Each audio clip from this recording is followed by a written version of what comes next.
قرآن کریم فرقان حمید سورہ انفال میں یہ آیت کریمہ بھی بیان فرما رہا ہے وَأَعِدُّوا لَهُم مَّا اسْتَطَعْتُم مِّن قُوَّةٍ، کیا فرمایا کہ اور اے مسلمانوں تم بقدر استطاعت کفار سے، منافقین سے، اپنے دشمنوں سے مقابلہ کرنے کے لیے ہتھیار تیار رکھو۔ ساتھ یہ سیرت طیبہ کا پہلو ہے کہ جس نبی نے ہمیں مصلی پر نماز پڑھنے کے لیے طریقے سکھائے، اس کی تیاری کا حکم دیا، تو اسلام جہاں پر عبادات کی تیاری کا حکم دے رہا ہے، ساتھ میں اسلام یہ حکم دیتا ہے کہ اے مسلمانوں تم دشمنوں سے مقابلے کی تیاری رکھو۔ اب دشمنوں سے مقابلے کی تیاری کیا ہوگی؟ دشمنوں سے مقابلے کی تیاری ان کی جو ٹیکنالوجی ہے اس کے مقابلے میں ٹیکنالوجی تیار کرو۔ انہوں نے جو میزائل بنایا اس سے اپر لیول کا میزائل بناؤ۔ انہوں نے اگر ایٹم بم بنایا تم ہائیڈروجن بم بناؤ تاکہ تم اسے ڈرا کر رکھو۔ اسلام نے یہ تیاری کا حکم دیا اور یہ حضور نبی کریم صلی اللہ علیہ وسلم نے اپنے زمانے اقدس میں یہ کر کے دکھایا۔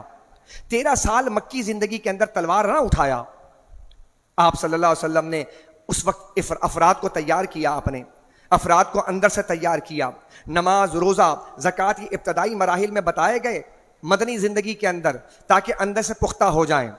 لیکن یاد رکھیے گا یہ تو ہمارے اندر کی تیاری ہے، یہ اس کا انٹرنل معاملہ ہے، لیکن ایکسٹرنل معاملہ جب آ جائے گا، جب دشمن کی فوج تمہارے سرحدوں پر کھڑی ہو جائے گی تو اب تم کیسے مقابلہ کرو گے؟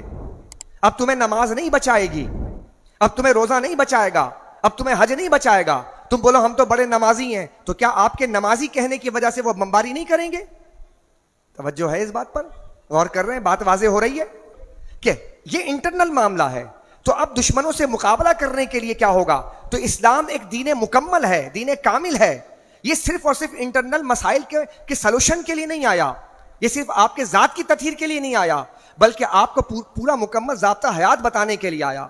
تو اب وہ ضابطہ حیات کیا تھا؟ دشمن تو تمہارے مقابلے کے لیے تیاری کر رکھتا ہے، اب وہ آ گیا بحری بیڑا لے کر، اب تم اس کے لیے کیا کرو گے؟ تو حکم ہوا کہ اب تم نماز کے ذریعے اس سے لڑائی نہیں کرو گے، اب وہ تمہارے لیے روزے زکوٰۃ نہیں بچائیں گے، اب ان سے جو ایکسٹرنل معاملہ ہے دشمنوں سے بچانے کے لیے اب تمہیں جہاد بچائے گا، اس کی تیاری بچائے گی تمہیں۔ اگر تم نے یہ نہیں کیا تو یہ تمہارے نماز، روزے، زکوٰۃ یہ کچھ باقی نہیں رہیں گے، یہ سب ختم کر دیے جائیں گے۔ جن مسجدوں کو تم نے اربوں روپے دے کر بنایا تھا وہ ایک میزائل مارنے کے بعد تمہیں ختم کر دیں گے، لیکن اگر جہاد کی طاقت تمہارے پاس ہوگی اور تم انہیں ڈرا کر رکھو گے تو ان میں جرت نہیں ہوگی تمہاری طرف نگاہ اٹھانے کی، ناموس رسالت پر ہاتھ ڈالنے کی، قرآن کریم کو جلانے کی۔ تو قرآن کریم فرقان حمید نے یہ حکم دیا اور فرمایا ساتھ میں من قوہ، قوت کے ساتھ تیاری کرو، قوت کے ساتھ۔ توجہ ہے؟ بات واضح ہو رہی ہے؟ توجہ کے ساتھ ذرا غور کیجئے گا کہ قوت کے ساتھ، طاقت کے ساتھ حضور صلی اللہ علیہ وسلم نے اس زمانے میں اپنے سپاہیوں کو، مجاہدین کو، صحابہ کو تیار کیا۔ باقاعدہ طور پہ آپ نے ان کو ترغیب دلائی، اور سرکار دو عالم صاحب کی احادیث موجود ہیں۔ آپ نے تیر اندازی کے لیے، تلوار کے حوالے سے، تلوار بازی کے لیے، پھر گھوڑ سواری کے لیے، تیراکی کے لیے احکام بیان کیے۔ وہ نبی جو رحمت اللہ عالمین بن کر آیا وہ تیر اندازی کی تعلیم حکم فرما رہا ہے، وہ گھوڑ سواری کے لیے ارشاد فرما رہا ہے۔ اور نہ صرف یہ ہو رہا ہے بلکہ مسجد نبوی شریف کے اندر آپ صلی اللہ علیہ وسلم جہاد سے قریب، آپ مسجد نبوی شریف کے اندر باقاعدہ اس کی تربیت ہوا کرتی تھی۔ جو نئے نئے مسلمان ہوتے تھے، جو بدو آ جایا کرتے، ان کو تلوار کے طریقے سکھائے جاتے تھے۔ یہ تیاری تھی، حضور نے کروائی تیاری، ایک طاقت تیار کی آپ نے، اور ایسی طاقت تیار کی چند سالوں کے اندر، کیونکہ طاقت کے بغیر نظام نافذ نہیں ہوگا، طاقت کے بغیر آپ کی بات سنی نہیں جائے گی۔ اور یہ طاقت جب آپ نے تیار کر لی تو چند سالوں کے اندر ہم نے دیکھا کہ یہی طاقت کے بنیاد پر، وہ زمانہ ایسا نہیں تھا کہ افواجیں نہیں تھیں، سلطنتیں نہیں تھیں، بہت مضبوط ترین سلطنتیں تھیں۔ رومن امپائر کی سلطنت تھی جن کی باقاعدہ فوج کا ایک نظام، پرشین امپائر تھی، ایرانی تھے، وہ بھی ایک باقاعدہ فوج، ان کا ایک نظام تھا، بادشاہت کا نظام تھا، ان سے ٹکرانا تھا۔ آپ صلی اللہ علیہ وسلم نے ایسی تربیت فرمائی کہ حضرت عمر بن خطاب رضی اللہ عنہ کے زمانہ اقدس میں یہ فوج جو مسلمانوں کی تھی، اسی منہج پر چلتے ہوئے، اسی تربیت کو لیتے ہوئے انہوں نے پھر باقاعدہ طور پر انہوں نے جا کر ایران پر حملہ کیا، پھر روم پر جا کر حملہ کیا، اور جا کر ان سے جنگیں کیں، بڑی بڑی جنگیں ہوئیں۔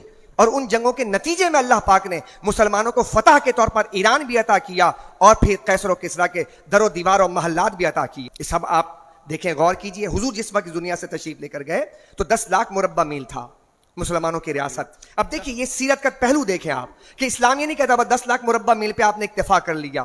نہیں, وسعت دینی ہے اسلامی سلطنت کو تاکہ اللہ کا پیغام لوگوں تک پہنچ جائے. حضرت عمر بن خطاب کا جب زمانہ آیا تو کتنا عرصہ تھا؟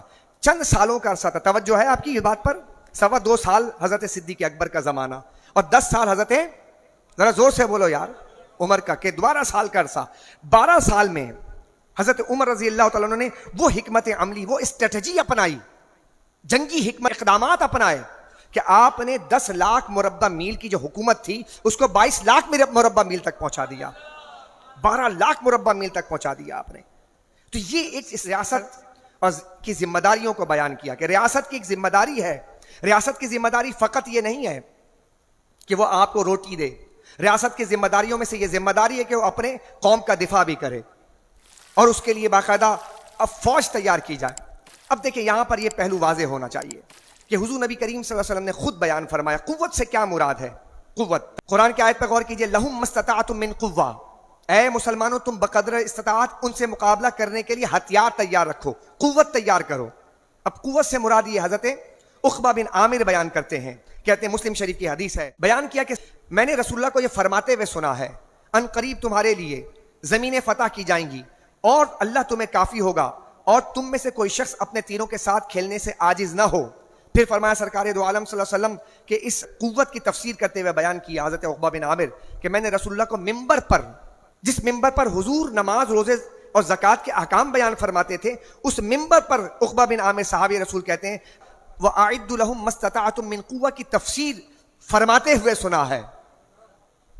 حضور نے تفسیر بیان فرمائی. توجہ ہے بھائی, تفسیر غور کیجیے گا. حضور قوت کی وضاحت کر رہے ہیں. قوت کیا چیز ہے, قوت سے معنی کیا لوگے, قوت سے مراد کیا ہوگا.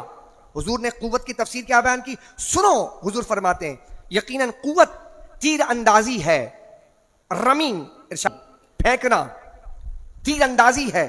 حضور نے ممبر پر بیٹھ کے قوت کی تفسیر بیان فرمائی کہ تیر اندازی. پھر یہ بات ایک مرتبہ نہیں بیان فرمائی بلکہ اس بات کو 3 مرتبہ بیان فرمایا. آپ نے فرمایا کہ سنو یقیناً قوت تیر اندازی ہے, پھر فرمایا سنو یقیناً قوت تیر اندازی ہے. تو اب اندازہ لگائیں آپ کہ حضور نے قوت کی تفسیر اللہ کے حکم کو واضح کیا, اللہ کا جو حکم ہے اس کو واضح کیا. اللہ فرماتا ہے اے ایمان والو تم بقدر استطاعت قوت تیار کرو. اب قوت سے مراد کیا ہے یہ میں سمجھ میں آیا. اب قوت سے مراد حضور نے جب واضح کر دیا تو بات رہ جاتی ہے کوئی. حضور علیہ الصلوۃ والسلام نے اس وقت سب سے مہلک ترین ہتھیار تھا, کیا چیز؟ تیر اندازی. مہلک, دور سے مار دو, یعنی اس وقت کا خطرناک ہتھیار جسے آپ کہیں گے. تو یعنی کہ سرکار دو عالم صلی اللہ علیہ وسلم نے اس زمانے کے حوالے سے مہلک ترین ہتھیار کا تیاری کا حکم ارشاد فرمایا. اب موجودہ زمانے کے اندر اب یہ تیر سے یا پھینکنے سے مراد کیا ہے کہ آپ اپنی جگہ سے پھینکیں. تو آج کی جدید زمانے کے اندر پھینکنے سے مراد ہے میزائل سسٹم. اب اللہ کا حکم کیا واضح ہو رہا ہے, اگر اس کی تفسیر کو موجودہ زمانے میں دیکھیں تو کیا واضح ہو رہا ہے. اللہ جل وعلا شانہ نے کیا فرمایا, کہا کہ اے ایمان والو اپنے طاقت کے مطابق ہتھیار تیار کرو, یعنی میزائل تیار کرو. اور اس میزائل کے تیار کرنے میں رسول کریم صلی اللہ علیہ وسلم نے یہاں تک ارشاد فرمایا ایک تیر بنانے میں 3 افراد جنت میں جائیں گے. اب دیکھیں یہ پہلو ہے سیرت کا کہ جہاں پر نماز, روزے, زکوٰۃ, قربانی کے احکام بیان کیے گئے, وہاں پر اللہ کے رسول نے یہاں پر تیر بنانے کے حوالے سے بیان کیا ایک تیر بنانے میں 3 افراد جنت میں جائیں گے. کون کون؟ کہا تیر بنانے والا, تیر خریدنے والا اور تیر چلانے والا. اب اگر موجودہ زمانے میں یہی سائنس اور تکنیکی چیزیں جو ہمارے سائنٹسٹ کر رہے ہیں, جو ہمارے انجینئرز کر رہے ہیں, تو گویا کہ آج کے زمانے میں حدیث اور سنا دیتا ہوں تاکہ یہ بات میری واضح ہو جائے. حضرت ابو ہریرہ بیان کرتے, توجہ چاہوں گا, یہ ذرا بڑا اہم اور مشکل ترین مرحلہ فکر ہے, اس سے ذرا گزریں گے نتیجہ اچھا آئے گا. مشکل مرحلہ فکر ہے, ذرا سمجھیے گا. حدیث میں آیا اللہ کے رسول نے فرمایا ایک ساتھ میں تفکر کرنا, غور کرنا. ایک ساتھ کسے کہتے ہیں؟ ایک لمحہ جسے کہتے ہیں آپ. ایک ساتھ کا مطلب یہ ہے کہ 12 مرتبہ آپ اللہ اللہ اللہ کہتے ہیں, یہ ایک ساتھ کہلاتا ہے. اتنا ٹائم جتنا میں لگے گا اس کو ایک ساتھ کہتے ہیں. تو حدیث میں کیا آیا کہ حضور نے فرمایا ایک ساتھ میں تفکر کرنا 60 سال کی عبادت سے بہتر ہے، اور ادھر تیاری کا حکم دیا. اب جب missile, atom bomb, aircraft, submarine, supersonic, subsonic, hypersonic missiles, دفاعی نظام، یہ ایسے تو نہیں بنے گا. اس میں غور کرنا ہوگا، فکر کرنا ہوگا، مطالعہ کرنا ہوگا، اسٹڈی کرنی پڑے گی، تحقیق کرنا پڑے گا. اب حدیث مبارکہ کو سامنے رکھیں. آج کوئی تیر چلانے کے تو طریقے اختیار نہیں کرے گا، آج یہ جو موجودہ جدید سسٹم ہے اس میں غور کرے گا. اب اس حدیث مبارکہ کو غور کیجئے. جب وہ اپنے جس جگہ پر، یعنی وہ جو اس کی لیبارٹری ہوگی، اس لیبارٹری میں جا کے تحقیق کرے گا نا، اس میں بہت سے زہریلی چیزیں بھی ہوتی ہیں، اس میں اس کو باقاعدہ طور پہ اپنے لباس زیب تن کرنے پڑتے ہیں. تہجد کا ٹائم اسے نہیں ملے گا، اسے ذکر و اذکار کرنے کا ٹائم نہیں ملے گا. تو وہ جو لوگ وہاں کام کر رہے ہیں ان کو بھی اللہ کے رسول صلی اللہ علیہ وسلم نے یہ ڈھارس عطا فرمائی کہ لوگوں جو تم جا کے تحقیق کر رہے ہو، تفکر کر رہے ہو اور مسلمانوں کے دفاع کے لیے کام کر رہے ہو، تو کہا کہ سنو، تمہارے ایک ساتھ 60 سال کی عبادت سے بہتر ہے. ان کو بتایا جائے گا تم محنت کرو. وہ جو تنہائیوں میں عبادت کر رہے ہیں، وقت نکال کر تم یہاں پر مسلمانوں کے دفاع میں جو وقت صرف کرو گے، ان کے تنہائیوں کا ثواب بھی تمہیں عطا کر دیا جائے گا.